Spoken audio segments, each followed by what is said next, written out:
목소리를 낼 수 없는 모든 존재를 대신해 외치겠습니다. 뉴 스크림! 안녕하세요. 뉴스크림 10번째 이야기 시작하겠습니다. 저는 한겨레 21 류석우입니다. 야, 벌써 10번이나 됐군요. 예, 만물학사 김양진입니다. 네, 안녕하세요. 송고은입니다. 정말 또 그냥 그 지역이 지역 녹들 그냥 정말 뭐 이런 거 루어 병 반 거 아허 아 차 배선 루루 또 윙큰 안에 앞으로 나 허 지금 내 트레 내 정간 내 먹으러 봐요 맨 또 빠나거나 뭐 khi vô tôi say trên cả bất kỳ vô đây chủ trò tôi nằm tôi lồng ai ở lâu đi khơi tờ lúc hiệp để khiêm bằng hàng យ៉ាងណាគិតតែច្រកណាវិញមិនទៅសម្រាប់ខ្លួនឲ្យលាចាក់លោកទៅកាន់គតិភពថ្មីទៅផុតទុកផុតលំបាក 네, 저희 이번 10번째 이야기는 손고은 기자가 캄보디아를 출장 다녀오시고 쓴 기사를 가지고 이야기를 나눠볼 텐데요. 네. 어떤 기사인지 좀 간단히 먼저 소개를 해주시죠. 우리나라에서 공익 변호사들이 최근에 이제 캄보디아에 금융 착취가 있다고 해서 현지 조사를 다녔어요. 그런 일이 있었나요? 근데 저도 가서 동행해서 현지 상황을 봤더니 네. 이제 캄보디아가 최빈국이긴 하지만 뭐 GDP 1인당 GDP가 뭐 2,000달러 정도 전후되는 그렇지만 이제 개발국인 거예요. 최빈 개발국. 그래서 네. 되게 많은 기업들이 들어오고 있고 한국 금융업도 그 중에 하나고. 그래서 이제 캄보디아 현지에 뭐 KB국민은행이나 우리은행이나 우리나라에 되게 큰 은행들이 이제 들어가 있는 거죠.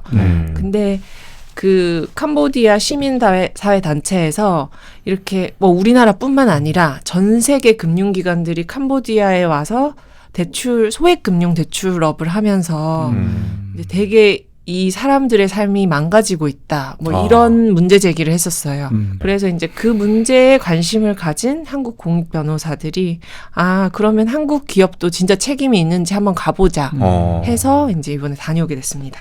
이게 한국에서는 처음 조사하러 간 거죠, 그러면? 이제까지 제가 언론 찾아보니까 그 뭐 조사하러 갔다 이런 내용은 없었던 것 같긴 해요. 네.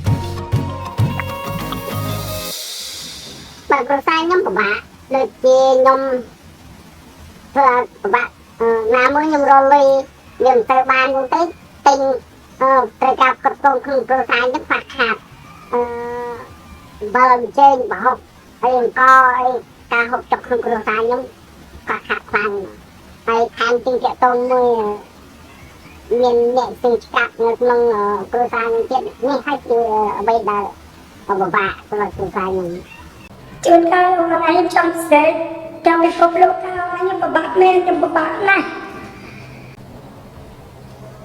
cái trong cái chui nhưng phải những tầng ai na chui và cái sẽ tập bạc những ta 가난한 어떤 국민들 대상으로 해가지고 어떤 돈 장사를 하면서 큰 뭐 이렇게 남기지 말아야 돼. 나도 나쁘게 많이 남겼다. 뭐 그런 얘기 같은데 이게 그 지금 일본이라든가 네. 사실은 우리나라가 예전에 당했던 그런 어떤 작태를 그대로 하고 있는 거 아닌가요, 지금? 자본주의 사회에서는 네. 당연한 규칙이라고 하잖아요. 가난한 사람은 당연히 신용이 없으니까 높은 이자를 묻고 네. 그리고 뭐 뭘 믿고 돈을 빌려주겠어요. 담보를 잡고. 특히 그 나라에서도 가난한 사람들한테 이제 20%대 전후에 높은 이자를 물리고 돈을 빌려주는 건 당연하다. 사실 자본주의 사회 규칙인 건 맞는데 근데 좀 뭐 윤리적으로 이게 옳은 게 맞나? 이렇게 가난한 나라까지 가서 이렇게 좀 수탈하듯이 해야 되나? 뭐 그런 생각이 들긴. 어떤 은행들이 있는 겁니까? 우리가 다 아는 은행들인 거죠? 거기서 뭐 거리에서 제일 많이 볼 수 있었던 건 KB 프라사. 국민은행이 현지 소액금융기관인 프라삭을 인수해서 이제 이름이 KB 프라삭인데 예. 그 은행도 되게 흔하게 볼 수 있고 그리고 우리뱅크 이렇게 돼 있는데 우리은행 되게 흔하게 볼 수 있어요. 그 우리나라 은행들이 네. 그러니까 캄보디아에 가서 그렇게 하는 게 그러니까 실질적으로 엄청난 이득을 얻을 수 있다는 판단하에 간 거예요. 그러니까 그래서 저도 그게 궁금하더라고요. 왜 기업들이 그러면 갔느냐. 네네. 그래서 우리나라 뭐 유명 회계법인 같은 데서 뭐 캄보디아 뭐 기회의 땅 이런 식으로 이제 시장 분석한 그런 보고서들이 있더라고요. 네. 그래서 좀 찾아봤더니 이제 예대 마진을 많이 얻을 수 있다 이 지역은. 왜냐하면은 금리 이제 높게 네. 부를 수 있으니까. 네, 그리고 이제 또 하나는 여기가 최빈 개발국이니까 어쨌든 사람들이 원래 이제 금융 시스템이 없었으니까 예. 예금 보유율이 되게 낮았잖아요. 근데 이 사람들이 이제 예금도 만들고 금융 시스템도 새로 만들고 이러면 잠재적 고객이 되게 많다. 뭐 이런 분석도 있더라고요. 거기다 더해서 이제 현 정부도 그렇고 전 정부도 그렇고 신남방 정책해서 이제 아세안 국가들하고 좀 밀접하게 교류하는 그런 걸 이제 뭐 기업도 그렇고 외교적으로도 그렇고 그런 걸 추진했었는데 이제 그런 과정에서 기업들이 되게 많이 들어가게 된 것 같아요. 이제 직접 마을들도 한 14군데 정도 돌아다니셨다고 어디 들었는데. 도시를 아, 하시니까? 인터뷰한 거는 이제 14사례였고 네네. 예, 그리고 마을은 직접 이제 2군데 방문했었는데 한 군데는 수도 푸놈펜에서 별로 멀지 않은 시골이었고 예. 한 군데는 이제 북동부 쪽 시골. 예. 이게 어떤 착취에 가깝다고 하신 거잖아요.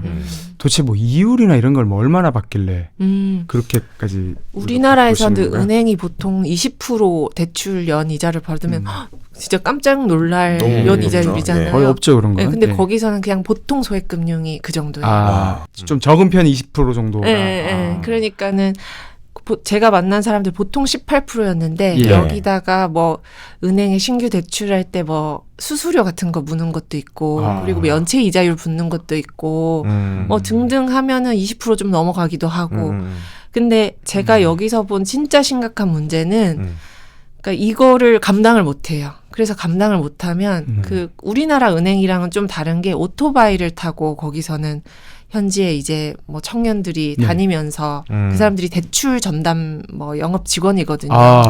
그래서 집집마다 방문하면서 대출하라고 권유하고 찾아가는 대출. 네. 그리고 뭐 갚으라고도 찾아가세요 거기는. 근데 뭐 아주 시골 마을 농촌 이런 데까지 가서 하는 거죠. 근데 그 이제 이렇게 하는 과정에서 이 사람들이 제가 직접 안 봤으니까 그 장면을 네. 피해자들은 제가 만났던 캄보디아 분들은 ngày đóខ្ញុំធនាគារគេទៅតាមទាដល់ព្រៃទៅតាមទាដល់ព្រៃក៏ខ្ញុំថាខ្ញុំគ្មានលទ្ធភាពបង់ទេលោកគ្រូអើយព្រោះអីខ្ញុំគ្មានបាយគ្មានទឹកហូបទេសូមឲ្យធនាគារពន្យាខ្ញុំវិញបើមិនតែខាងធនាគារនៅទៅទាខ្ញុំនៅតែធ្វើបាបខ្ញុំនឹងលីកថ្នាំសម្រាប់ខ្លួនធនាគារគេឆ្លៃថាបើមីចង់សម្រាប់ខ្លួនខ្ញុំនឹងទិញថ្នាំឲ្យមីឯងលីកទៀតហើយជំពាក់ធនាគារនេះមិនត្រឹមតែជំពាក់មីឯងទេតកូនតចៅទៅមុខទៀត 근데 사실은 저는 그걸 다 믿을 순 없잖아요. 직접 보지 않았으니까. 네. 근데 이제 어느 정도는 좀 일반적으로 뭐 전체적으로 나타나는 현상이냐면 사금융 이용해서 갚을 수 있다. 개인적으로 빌려서. 근데 그러니까 은행의 직원들이 사금융을 쓰라고 얘기를 했다는 거죠. 그래서 자기 돈 갚으라 한다는 네, 거죠. 그거는 한두 명이 아니었고 되게 많았고 근데 이 개인 대출을 해라는 게 이게 이자율이 적어도 연 이자율이 120%예요. 에? 갑자기? 네. 그래서 이거는 그냥 완전 수렁이에요. 사람들이 금융 문해력이 없는 데다가 왜냐하면 이전에 금융 시스템이 없었기 때문에 이거를 연 이자율 120%라고 표현하지 않아요. 월 이자율 10%. 그러니까 매달 받으러 오고 매주 받으러 오고 그러면은 이 사람들이 완전 수렁이니까 그 빈곤층 농민이 자기가 가지고 있던 유일한 생계 수단 이 토지를 팔아요. 그럼 이 토지를 팔면은 그 빚을 상환할 수 있죠. 그러면은 이 돌아다니면서 영업하는 직원의 포트폴리오는 나쁘지 않은 거예요. 그러니까 대출도 성공시켰고 상환도 제대로 했고 그러면 그 과정에서 남는 거는 오로지 빈곤층의 완전한 경제적 파멸. 근데 이제 여기서 이게 전체 캄보디아 금융업의 모습은 분명히 아니에요. 그 독일의 개발인류학과 교수님이 네. 그런 NGO들의 비판이 있으니까 이제 독일 정부 예산으로 이걸 조사를 했거든요. 네. 이제 객관성을 담보하기 위해서 빚이랑 관련이 있는지도 모르는 사람들 그런 1388가구를 무작위로 선정해가지고 설문조사하고 그중에 이제 빚이 있는 사람 그중에 이런 피해를 입은 사람 이런 식으로 접근했어요. 네네. 그러니까 전체적으로 설문조사 결과여세는 대다수 대출을 할 수 있어서 좋았다. 근데 우리나라도 그렇잖아요. 좀 괜찮게 사는 사람들은 대출을 어떤 지렛대 삼아서 뭐 경제적으로 그쵸, 잘 네. 살기도 하고 그게 분명히 전체 모습은 아닌데 분명히 농촌의 가난한 사람들이 경제적 파멸에 이르는 상황이 나타나고 있다. 그리고 그 과정에서 아이들이 뭐 학교를 포기하고 이제 뭐 농장에 일하러 가고 그래서 그 낮은 금융 문해력이 대물림되는 현상이 나타나고 있다. 저는 궁금했던 게 이게 우리나라에서는 좀 보기 어려운 풍경인데 그 은행 직원들이 찾아다니면서 대출을 권유하고 또 이제 이렇게 받으러 다니잖아요. 우리나라 은행 직원들은 그렇게 하지 않는데 거기는 왜 이런 구조를 만들게 된 거예요? 이런 구조가 만들어지게 된 거죠? 월급이 기본급이 정해져 있으면 그 기본급보다 훨씬 큰 돈을 이제 인센티브로 받을 수 있는 형태로 이제 월급을 짜놨어요. 네. 그러다 보니까는 신규 대출을 받아야 되고 그럼 신규 대출 타겟이 있어야 되는데 신용이랄 게 없는 사람들이잖아요. 그러면은 뭐 선주민이라 가지고 조상님한테 땅을 물려받은 시골 농민 이런 사람들도 타겟이 되는 거예요. 왜냐면 담보가 있으니까. 네, 네. 근데 이 선주민이라는 사람들 제가 가서 보니까 이중 통역을 제가 쓴 경우도 있었거든요. 그러니까 그 캄보디아에서 크메르어를 쓰는데 크메르어를 못하는 거예요. 그러니까는 크메르어를 못하는 그러나 그 선주민 언어를 할 수 있는 사람 통역을 구해서 또 크메르어랑 영어를 할 수 있는 사람을 통해서 그러면은 여기서 우리가 얻을 수 있는 교훈은 이 현지에서 글을 읽고 쓸 수 없는 것은 물론이고 말도 안 통하는 사람한테 은행 푸놈펜 가면 말도 안 통하는 사람한테 이제 채무 부담이 가는 건데 이게 윤리적으로 맞나? 근데 아까부터 강조했지만 이게 전체 풍경은 아닌데 네. 분명히 이런 사람들이 있다. 그런 사람들한테 판매를 할 때 그 판매하는 사람한테 인센티브를 줘가면서 판매를 더 압박하고. 네네. 근데 그런 시스템을 만든 게 이제 은행이라는 거죠. 은행인데 거기에 이제 우리나라 은행들이 가서 우리나라만 20% 전후 소액금융을 한 게 아니라 원래 그 나라가 그랬고 우리나라가 인수한 거고 게다가 뭐 다른 외국 은행들도 그렇게 하고 있다. 사실은 뭐 이런 얘기도 저는 취재하면서 들었고 네. 그리고 또 하나는 이제 우리나라가 보기엔 20% 뭐 이렇게 생각하지만 남미 이런 데 가면은 아예 소액금융 은행 자체가 막 80% 100% 이렇게 묻는 데도 있다. 그래서 아예 우리나라처럼 생각하면 안 되고 뭐 이런 얘기도 들었고 또 하나는 이 사람이 뭐 당장 은행에 가야 됐는데 선택지가 120%밖에 없다. 근데 그러면은 이거 20% 18%는 너무 필요한 선택지다 이 사람들한테는. 그런 경제학자들의 주장도 저는 일리도 있다고 생각해요. 네. 근데 이제 일리가 있다고 생각하는데 근데 여기에 대해서 이제 제가 인터뷰했던 그 개발인류학자 교수님은 그 마이크로 파이낸스라는 게 노벨 평화상까지 받고 유누스 네. 총재가 그랬던 본질을 생각하면 이 사람들이 이 작은 소액으로 자기가 이제 경제 활동을 할 기반을 마련해라. 이게 취지 아니었냐. 그래서 이렇게 최빈 개도국의 마이크로 파이낸스 자금 지원이 되고 네. 월드뱅크 이런 데서 그래서 뭐 NGO들도 들어가고 다 들어갔던 거 아니냐.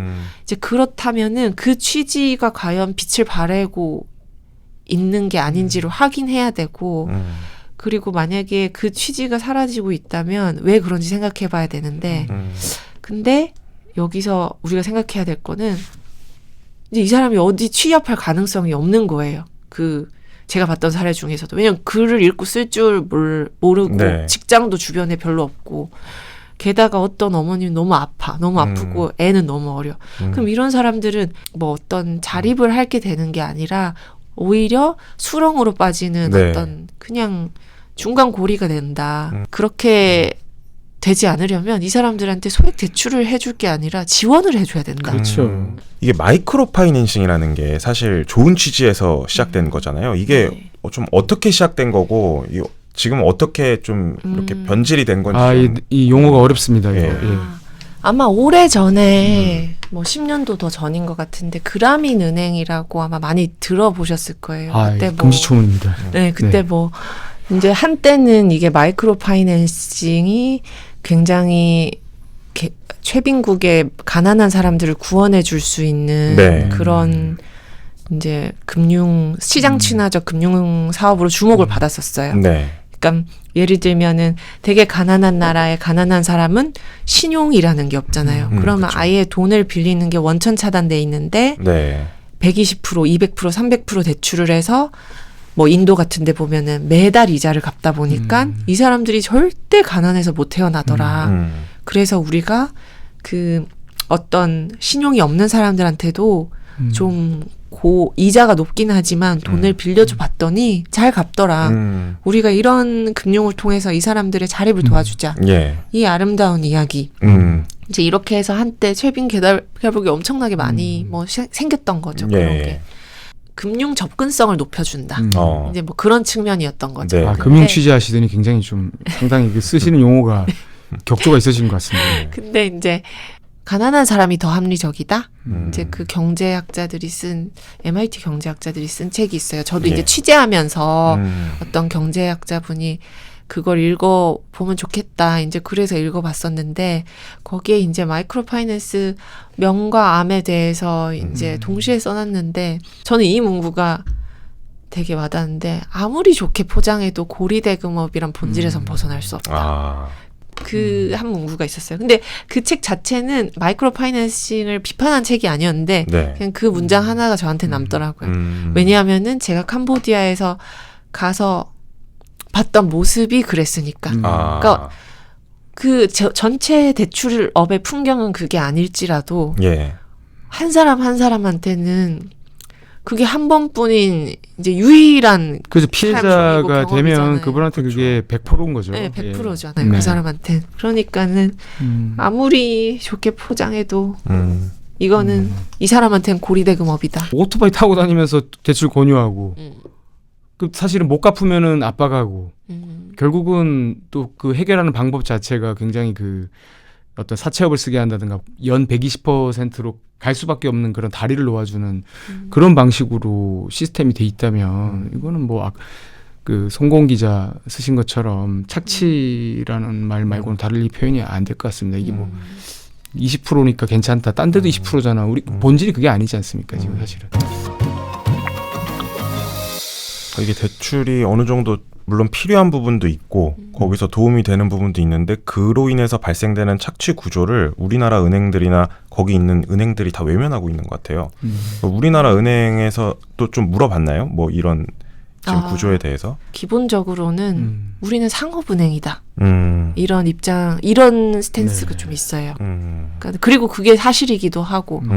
그런데 이제 그 제가 인터뷰했던 경제학자들 중에 또 기억에 남는 말은 상업은행인 건 맞는데 근데 사실은 가난한 사람들에게 담보물을 해서 그 담보물을 결국 잃게 하는 건 전당포 형식인데 우리가 그래도 이렇게 선진국이 됐는데 네. 최빈 개도국까지 가서 그렇게 해야겠냐.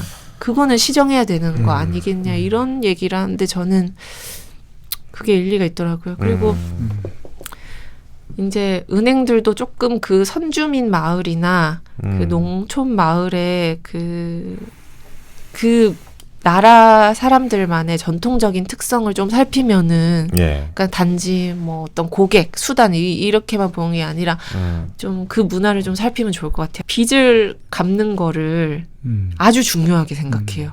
그래서 이 사람들이 되게 한국은행에 하고 싶은 말 없냐 했을 때 제가 꼭 빚 다 갚겠다.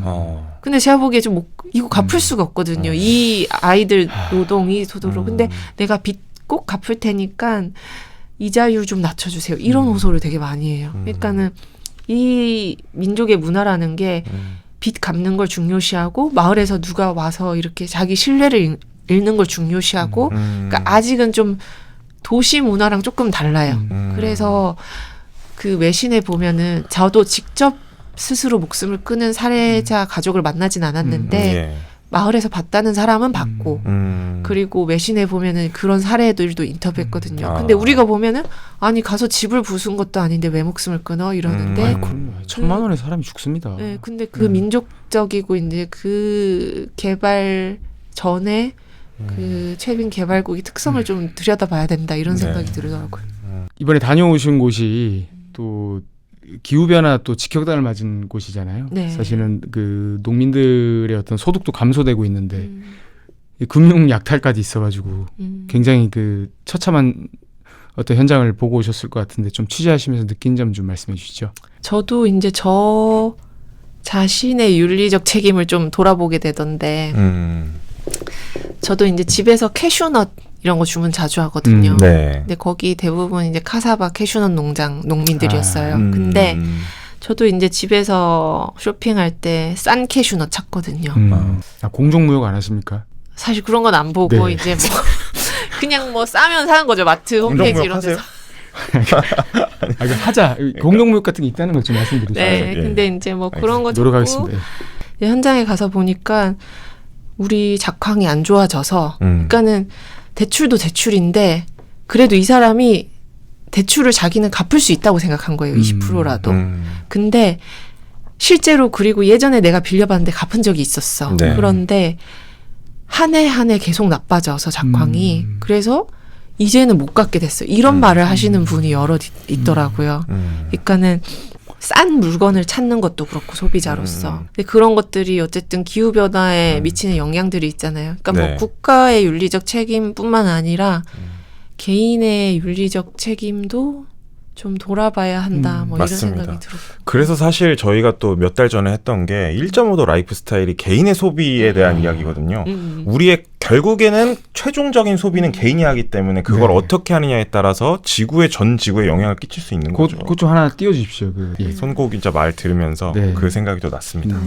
이제 뉴스크림 취지가 목소리를 낼 수 없는 사람들이 목소리를 내달라는 취지라고 생각하면은 제가 이제 현장에서 이 말 좀 꼭 전해주세요 하는 분이 있었어요. 네. 그러니까는 아기가 되게 많은 엄마였는데 사실은 인권단체들은 이 사람들 얼굴이 공개되고 소비되는 걸 되게 싫어해요. 왜냐하면은 뭐 선진국에서 와서 예전에 취재 와서 이 사람들 다 까발렸는데 이 사람은 개인적으로 어떤 압박을 받게 됐고 뭐 이런 얘기를 저한테 하시더라고요. 그럼 되게 우려. 그래서 이제 저도 이번에 취재한 거를 익명으로 이제 네. 얼굴도 안 보여주고 했는데 그 엄마 한 분은 이거 제 얼굴 공개해주고 우리 애기들도 찍어주세요. 그래서 꼭 한국 사람들이 제가 어떤 상황인지 알려주세요. 왜냐하면은 저는 더는 빚을 갚을 방법을 모르겠어요. 이런 얘기를 하는 거예요. 근데 그 집에 이제 갔었거든요. 그 네. 마을에. 근데 그 집 아기가 되게 마음 아팠는데 그 제가 오기 며칠 전에 이제 인권단체에서 그 뭐 아기 옷이랑 신발 같은 걸 갖다 줬더라고요. 네. 근데 걔가 그 신발이 아까워서 못 신고 방에 놔두고 맨발로 다니는 거예요.